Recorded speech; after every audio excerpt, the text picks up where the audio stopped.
I'm Arya Schwartz, along with Hall of Famer Rachel Galligan, and welcome to the Winsidr Show, where it's all about the W. We're a quarter of the way into the season, and we have no shortage of hot WNBA topics to discuss.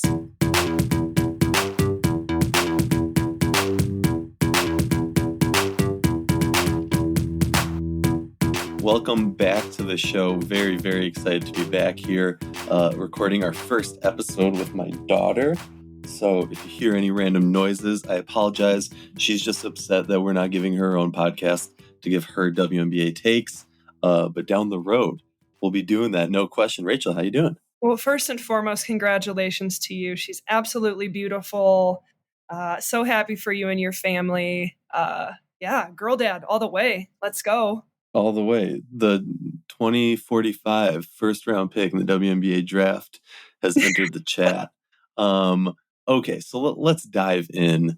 I love your calm baby voice right now because you're holding her as we're doing this. Okay, I'll try and keep it calm as well. No, you got to bring the excitement, Rachel. I gotta speak in a monotone so that I don't wake her.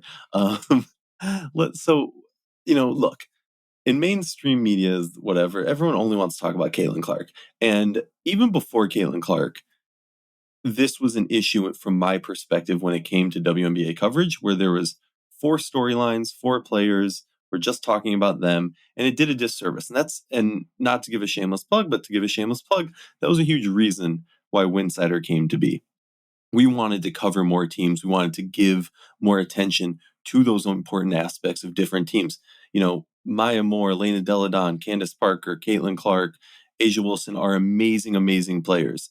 There's 139, I don't know how many players I just listed, other amazing players in this league, and there's 12 teams, not one team. So an idea I had for this episode, after tweeting this out and surprisingly getting some nice response from it, was we got a lot of interesting early season, quarter season topics to discuss. So let's dive in. The first and foremost that we have to talk about, Las Vegas Aces sitting at 500. I mean, I don't know the last time they were at 500. I know the last time they lost 4 games early in the season was 2019 or something like that. So three in a row was 2019. 3 in a row. And so give me your thoughts on Las Vegas Aces. I don't want to frame it as, is it time to panic or not? But what are your thoughts on the Aces and kind of, just what's the state of Las Vegas? Yeah, it's interesting. I think there's a couple of factors here with Las Vegas at play. It's interesting because earlier, before the season started, we talked about how big the gap was. And then we found out Candace Parker was going to be out. And then that gap closed a little bit. But even then, there was still a pretty big gap with this team and everything we've known them to be these last few years. And it's surprising to see where they are right now at 500. We have enough sample size to really pay attention. I think there's a few things at play that attribute this. Chelsea Gray being out. I mean, you've got arguably the best point guard in the WNBA, a best facilitator. I mean, she's one of the, 4-headed monsters of this team, 3-headed monsters, whatever you want to call it, of this Las Vegas Aces team. So not having her, I think, has made the offense way more choppy than what we've been accustomed to feeling. And in this team, as much as they are, Asia Wilson is front runner for MVP, even though they're 500 right now. To me, she is at this point. That team relies on their scoring and their playmaking ability to be engaged on the defensive end, I think, at times. And so I think you're seeing their defense not be as good as what we've become to know it to be. Maybe partially because of that. You've got Jackie Young, who's been sick, kind of on and off, at least for sure, not 100%. And then I think you have a certain element. I think Becky Hammond brought it up maybe a week and a half ago in one of her press conferences when she basically said, I don't like our mental approach.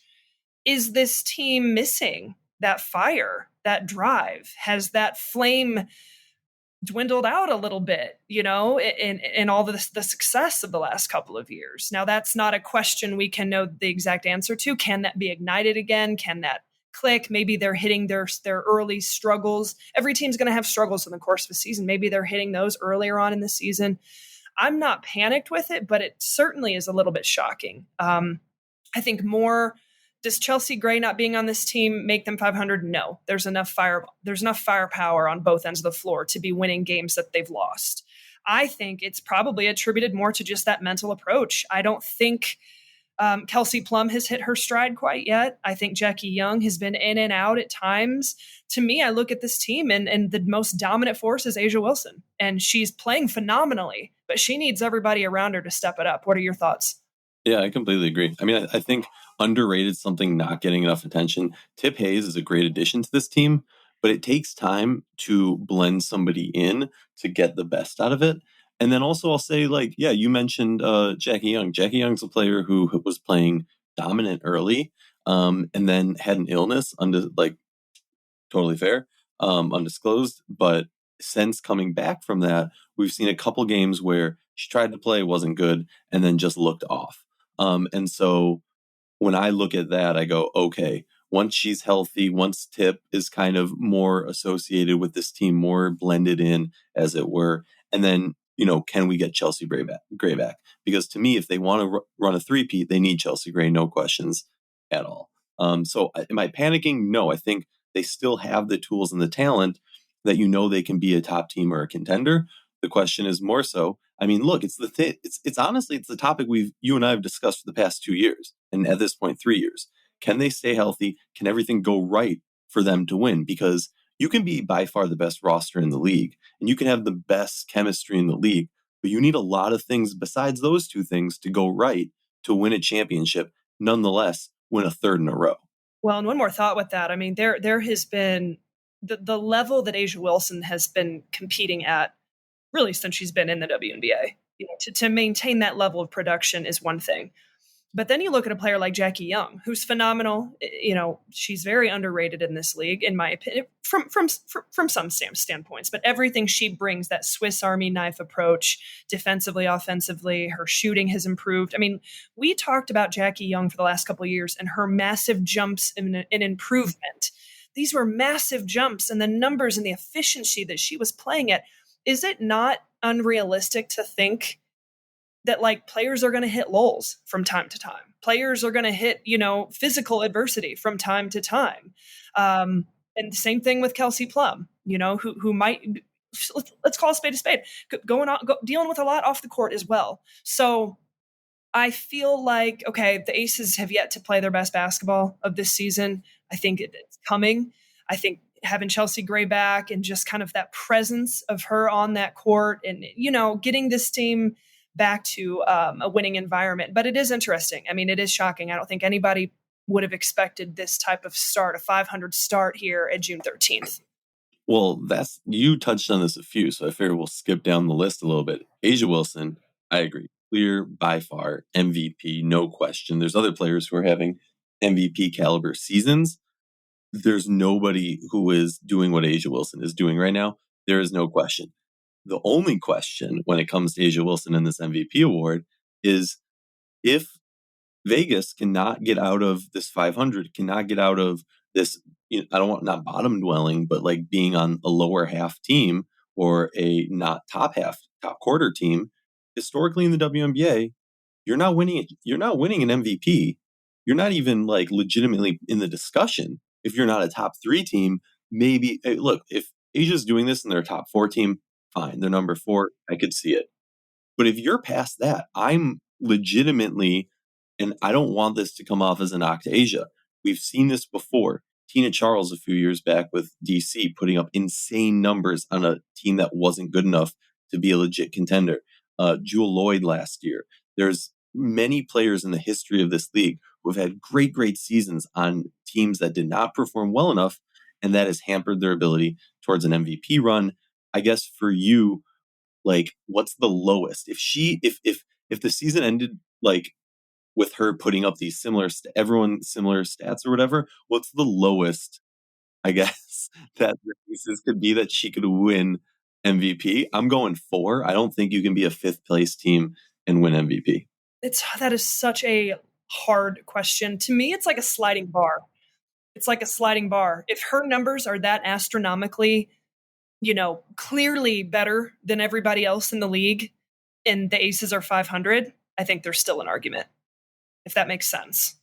If there's someone else on a team who's in the top 3, who maybe Asia's numbers, that gap is closed and it's closer, it's a slimmer margin of difference. Okay, then I think you really have to start looking into consideration of, just placement of the team. I still believe I would be absolutely shocked if the Aces finished middle of the pack in the WNBA this season. So I'm not concerned with it. But for me, it's hard to look at it right now and have an exact metric. But from what I'm watching in the production and how efficient and how dominant Asia Wilson has been, even with the Aces at 500, she's still the MVP to me. Yeah, no, I'm with you on that one. Okay, so my hometown team, Minnesota Lynx. Ooh, let's go. They go from being a team that historically just doesn't shoot the 3 that well to being the top 3-point team. I mean, Alana Smith has just been lighting it up, but Kayla freaking buckets. Unbelievable. There's a lot to talk about here. She's shooting 51.7% from 3 last I checked. She had, is tying records for most games in a row with 7+ 3-pointers made. She's shooting an insane clip. I tweeted out some stats of hers. I mean, she's shooting like 90 from the free throw line, 48 from the field, and 50+ from the 3-point line. It's insane. Yeah, she's shooting 52% from the 3-point line, 50% from field goal. I mean, what Kayla McBride is doing, and this is what, season 12? Did I make that up? Something along those lines. 11, I think. 11 maybe. She's putting up the most efficient and incredible numbers of her career. And I mean, that's just a microcosm of Minnesota and all that we could talk about with Minnesota. But yes, you brought it up. Their offense is the best in the league right now, which is so exciting to watch. There's so many weapons on this team because you can throw the ball down into a top 5 player like Nafisa Collier, who's going to work. You've got Courtney Williams, who, that demands respect from the defense. And that's opening up the floor majorly for Kayla McBride, who at this point, it's amazing to watch her have this level of production. Minnesota averaging 86.7 points per game. They lead the league in 3-point shooting, 42% per game. It's fun. It's fun to watch a team really click. And the cool thing is it's like they have the best offense, but their defense has been that stout and just stingy as well. So they're just clicking. They're playing exceptionally well. To me, as of today, June 13th, they are the most well-rounded and cohesive team on both ends of the floor. And honestly, one of the most fun to watch. I'm very much with you on that. I mean, they have depth. They tried something new. They're finding ways to score. They're pushing the ball in transition. Alana Smith needs a lot of attention. Chechi Zandalicini has been a great addition with her size, her length. Think of her as almost like a Becca Allen-esque player. Got that length, can defend a variety of different players, can shoot the ball at a high clip from 3, and really, really add something off the bench out of those, major faces that we expect to see. And I agree. Yeah, I think the most well-rounded team, as someone who's watched the Lynx closely for many years recently, you still stand there and you're like, oh, is this going to work? Is it like, when's this going to fall out from underneath? But so far, all good. Rachel, they seem solid. And that's what I like. They can make a deep run to this year. I really feel. Talk to me about Phoenix Mercury and how they're scary when healthy. Oh my God. It was a tough couple weeks, y'all. It was tough. It was very tough. I know it was tough for them. The makeup of this team, we knew it before the season even started because there was such a small margin of error. It's built to win now. It's built to have immediate success, but there's not a lot of depth, at least when it comes to at the wing and especially in the post. Anywhere. And so with Griner being out, I mean, if Griner's playing this whole season, we're having a completely different type of conversation. But with Griner being out and them having to run everything through Mac, who I'm sorry is a backup in this league, trying to be serviceable and did some good things at times, but they were forced to play that type of just run and gun, jack up shots, attack the paint when we can. It was tough. tough run there for the Mercury. We knew it. Couldn't wait to see, and then you lose Becca Allen, who brings a lot of different elements, and what matchup wise, versatility wise, shooting. Shooting, two huge losses for that team that like they had to have. Those are two starters that they were playing without. So now you've got Allen back.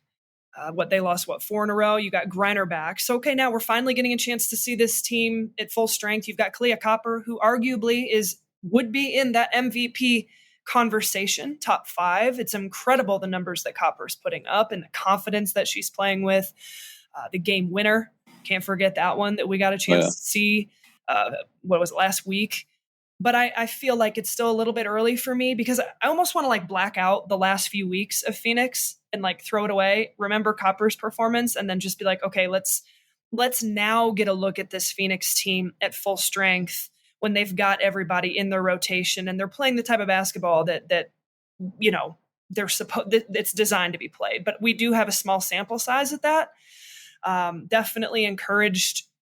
I mean, life is so much better when there's no injuries, and Brittany Griner and Rebecca Allens and Chelsea Grays are back and playing and in rotations. It makes everything so much better. So I want to wait to dive in too far to Phoenix because again, we do have such a small sample size of them playing at their full strength. But tonight, huge game against the Las Vegas Aces. It'll be really interesting to see what that matchup looks like. That's going to be one I'm focused on wholeheartedly. So Phoenix is an interesting team for me because I think they could have survived BG if you have good shooting with Becca Allen around. And then when Becca Allen went down, you really struggled. And part of it was, and some games it didn't show as much because they were hitting their shots. And some games they weren't hitting their shots and it showed. But when you look at this team, losing Becca Allen and BG not only had huge impacts offensively, spacing the floor, more shooting, rebounding, kickouts, tip outs, tip backs in, things like that. The big thing for me is the defense. Yeah, they didn't I'm just gonna say it, like the Phoenix Mercury's defense was non-existent while BG and Becca Allen were injured, and having BG back gives you that blanket that makes up for the fact that you have a Diana Taurasi and a Sophie Cunningham who are not elite defenders, who are liabilities on defense, and having that help just puts them in a situation where they have so much more ability to do things. And the spacing, can BG get double teamed when you have all those shooters surrounding her on the perimeter? Can BG, or if you're not going to double BG, what's going to happen if they can feed her the ball down low? So you really put other teams in a quagmire. I'll push back on that. I don't think you can survive not having BG on that roster. Maybe it's just sorry. No. I completely agree. I meant more so as like a stopgap until BG came back. Like they were able to withstand it, not obviously be a top team, withstand the waves, whatever, and win a couple games. Yeah, exactly. But then you lose Beck Allen. It's like, okay, the injuries have piled up, similar to Vegas, where it's like you didn't have Chelsea Gray. Okay, they're making it work. They're doing the best they can. But then you lose Jackie Young. And it's like, okay, now it starts to pile up and it really starts, it's quicksand from whatever the replacements. They were able to kind of get away with it the first couple of games because the scouting report wasn't out. Well, scouting report's out. These teams spend a ton of time in the film room. They're coming up with game plans. They're coming up with schemes. They're running you off the 3-point line. They're forcing you to go, get the ball in positions you don't want to get. They wanted Phoenix to attack the paint off the dribble. They wanted to challenge you to take certain people to take wide open shots uncontested that were low percentage. So I think that's what kind of happened is you had Griner go out. Everybody kind of saw how they were going to kind of play just in this heavy guard, 3-point shooting system. And the scouting report got out and, they knew they were going to run things through Copper and here every now and then Taurasi was going to hit, 5 to 6 threes, but that was a part of it. Make someone else beat you type of mentality. And I think that's what happened. But I don't look at Phoenix as a team and I'm like, oh man, they're trash. It's over. This is terrible. I don't. I just think it was a brutal start from that injury perspective. And we got to watch a team that was at 50% strength. Now, thank God, Kalia Copper is playing at the level that she's playing. And if she can keep that going, now you throw a piece like Rebecca Allen in there. And then you throw Brittany Griner, who's the best rim protector outside of Asia Wilson. But, with her just sheer size in the paint and what she can do, just being able to force defenses to collapse and then spread the floor out for open, then better high percentage open shots. I'm just really glad that we're at a point, knock on wood, we get a chance to see this true Phoenix Mercury team and what they were supposed to be and what they were supposed to look like. What's our next topic? What are we talking about now? Next topic, the Roy race. Oh, Rookie of the year. Caitlin Clark putting up some great numbers. Cam Brink putting up some great numbers. Angel Reese putting up some great numbers. And honestly, Cardoza too. We got lots of, this is not a closed book race that everyone thought it was going to be. This is a legitimate Rookie of the Year race, and we have so many different elements to it. Now, we're not going to ignore the fact that obviously when it comes to certain awards, it's a popularity contest. So I don't want to view it from that perspective. I want to strictly look at it and go, Rachel, who do you think the top 3 players for Rookie of the Year are right now? Because I think it's open. I think it's Caitlin Clark, Angel Reese, and Cameron Brink. Let's look at some numbers. Caitlin Clark, 16.3 points per game, 4.9 rebounds, 6 assists, 1.5 steals. That's really good. Angel Reese, 12.4 rebounds, 9.6 assists, 1.8 steals, almost up to 2. Cameron Brink, 8 points, just under 6 rebounds, 1.8 assists, 1 steals. And just because I love watching her play, I think she's doing a phenomenal job. Just a few games in, Camila Cardoso, 7.5 points, 6 rebounds, and just under an assist a game. I think. And Cam Brink defensive rating is one of the best, if not the best, in the rookie class as of now. What's so fun is the opportunity. Those 4 that we just mentioned, the opportunity and the need on every single one of these rosters. So I see those numbers. I think Camilla's will continue to increase as she gets more comfortable. I think same thing with Angel Reese. I mean, she looks more and more comfortable every single night I see her out there on the floor. Her confidence is rising. She's literally averaging a double-double right now in the WNBA, which is awesome to see. That's what she was projected to do as a when she did get comfortable and when she found her footing and was over that adjustment period. Well, she's doing this, and it's June 13th and she's only been playing for a month. So I think that's pretty damn impressive what Angel Reese is doing. Caitlin Clark, it's interesting because I don't know if it's just the fever in general. Looking at this team is painful to watch at times. Just underwhelming. I don't know how to put it into words. It's almost surprising to see what Caitlin's averaging because it doesn't feel like it when you watch her play. Does that make sense? Yeah. Points feel very hard to come by for the Indiana Fever. I don't know. That's a whole other conversation when it comes to the Fever and everything that's going on there. But I'm surprised, and I don't mean this as a knock on Caitlin. I'm just surprised that her numbers are what they are because I think just when you watch the Fever as a team, it's like pulling teeth offensively to watch that team out there together. It's not one person's fault player wise, just systematically and chemistry and gel wise, man. It's just so looking at her numbers, you're like, man, from a numbers perspective. Well, that's what I was gonna say. Is numbers perspective. Here's the thing. I think Caitlin Clark, when it comes to, if we're looking at this honestly from a Rookie of the Year perspective, she's putting up the numbers to back up her case. Yes. There's other players who are putting up numbers to back up her case. Arguably, her numbers could put her at the front of it. I think, if I'm being honest, the crazy amount of media attention that she gets and the expectations that were put on her by other people, right, have caused us to say, is she meeting that expectation? Is it a little bit underwhelming of what we not necessarily expected? And because of all these things we're talking about, we're sitting here now where maybe Caitlin Clark, she's a couple assists away or a couple rebounds away from getting a triple-double, averaging a triple-double. You're right. And so it's very tough to me. I don't know. I also think it's hard because a month and a half ago, 2 months ago, we saw her doing what she was doing in the Final Four with Iowa. And then with an offense that was clicking and was so cohesive and had years of playing together and moving the basketball and sharing and Kate Martin knocking down shots. And it was that offense. And then now you're seeing her with this Fever offense and it's like something different look every single day, But you're exactly right. To be a rookie And maybe it's even more impressive that she is putting up those numbers when it's such a discombobulated situation at this time. Let's give her credit for that too. But you're exactly right. I think that's a good point. We've become so accustomed to watching the game be so fluid for her. But I think we're still in that adjustment phase. A lot to talk about with the Fever. We'll hold that for a whole other podcast probably one day because I have a lot of thoughts. But yes, Caitlin Clark to be a rookie, averaging 16.5 points per game, 5 rebounds, 6 assists. Let's be honest, if it was today, I'd probably give it to her. All popularity bias out of the way, but really just looking at production, she's got the nod. But you're exactly right. There's some really impressive rookie performances being played right now. Cameron Brink's impact has been huge.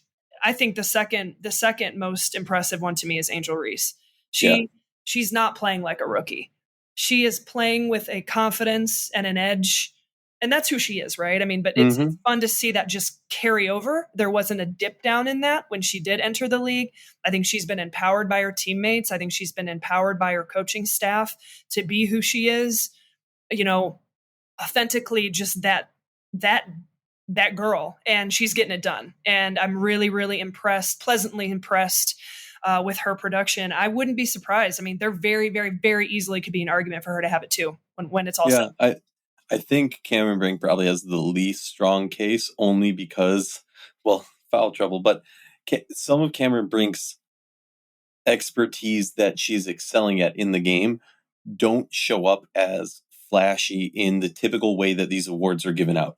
Typically, these awards are given out based on points, based on notoriety, based on flashiness, which often comes in points. But in Cameron Brink's case, they also come in blocks and defense and, hustle plays. And honestly, more surprise watching Cameron Brink show different levels of her game of what she can do. Literally 3 blocks per game. That's pretty impressive. I mean, what she did this year, quite impressive. We should have this conversation every month. Just like go over some of these topics, and we'll do this. We'll talk about some hitting topics, but just like revisit the Rookie of the Year race. Like, how are our thoughts changing? That type of stuff. I think it's interesting. Kind of a month in, where are we at? We have 3 other topics, so I'll let you pick which one you want to talk about. The Dream and the Fever underproducing, the Liberty on a hot streak, or is this finally the year for the Sun? Pick one of those. That's our last one for this episode. Let's do this. Let's talk about the Sun. They deserve to be talked about. I was watching who was their last game? Who'd they just play? Indiana again, I think. No. Let me look it up real quick. Oh, Chicago. They played Chicago, and I mean, they handled them. They handled them pretty well. 83-75. I think, that game was last night. And I literally had that thought in my mind. I was like, is this the year for the Sun? I think it very well could be. But how many times can we say that before we have to be like... But that was my thing, Rachel. For like 2 years ago, 3 years ago, it's like, is this the year for the Sun? I can't say it until I see them in the playoffs. Exactly. I mean, it's June 13th. I've said it 17 times on this show in case anyone doesn't know what day it is. But are they just hitting their stride earlier because they've been together for so long and they've been able to stay healthy, and then they're going to hit some peaks and valleys later on? Or are other teams going to catch up? I mean, yes, you could make an argument that the Liberty are playing really well right now. I mean, they are. They're scary. Aces, we already talked about them. Who knows how this is going to play out? But we know very well the star power of this team, and when they hit their stride and when they're playing with confidence and they're pissed off and they got that chip and that edge, they can go win this entire thing. I just want to know, can the Sun keep this going for the entirety of the course of a season? Mm-hmm.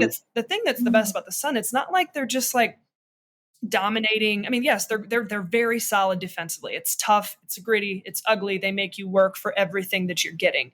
But it's not like they're just like completely mind-blowingly dominant offensively. They just get it done.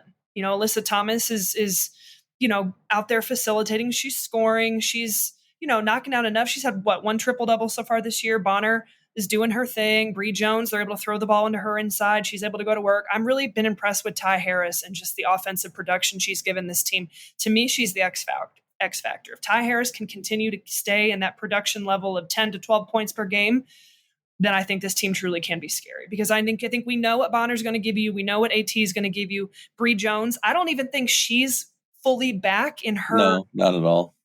And maybe that would be the one knock I would say is like, okay, if Bree Jones starts to get up into her 60% efficiency around the rim and, gets her game legs under her, and maybe this team can continue to get even better.